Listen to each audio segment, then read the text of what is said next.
Hem, je voulais vous faire réagir, je ne sais pas si vous avez entendu mon introduction, rapidement vous rappeler que donc on a eu 2 communiqués successifs, un le 22 mai, l'autre le 24 mai. Le premier de la Commission, européenne, qui nous annonce donc que l'Union européenne, de la santé a vu le jour en pleine pandémie et s'est imposée comme une nécessité pour préserver la résilience de l'Union européenne et contribuer au bien-être social. Elle parle de certificat Covid numérique de l'UE, elle parle d'initiatives révolutionnaires pour numériser les soins de santé, de vaccins vitaux contre la Covid et de l'approche une seule santé pour faire face aux risques sanitaires majeurs. Donc l'idée, c'est de dire, ben voilà, on a acté la naissance et l'existence et la nécessité de l'Union européenne de la santé, même si celle-ci ne fait pas partie, encore une fois, des prérogatives de l'Union européenne. Et puis le 24 mai, c'est le Conseil de l'Union européenne, là, qui fait une mise à jour, qui adopte une mise à jour du code des frontières de Schengen. Donc jusqu'à là, bon, ça a l'air anodin.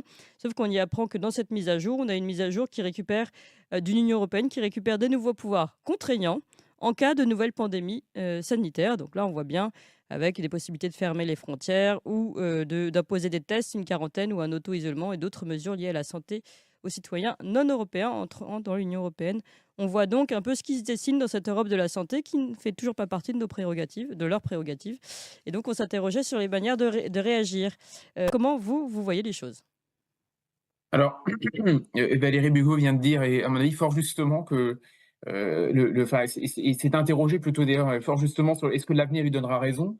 J'ai envie de lui dire, le passé lui donne tellement raison que l'avenir lui donnera également raison. Mm. C'est-à-dire que les 60 ans passés sont la démonstration de ce qui vient d'être dit. C'est l'Europe, c'est une histoire d'un viol. C'est-à-dire que l'Europe, c'est l'histoire d'un viol, ni plus ni moins. C'est-à-dire qu'en fait, vous savez, en cette époque et dans cette période où on parle beaucoup de MeToo et où le consentement est au cœur des discussions, même au Festival de Cannes, où vous savez, c'est la dernière mode. L'Europe a soigneusement conçu un arsenal juridique qui est fondé sur l'absence de consentement. C'est-à-dire, on se fout radicalement du consentement des peuples.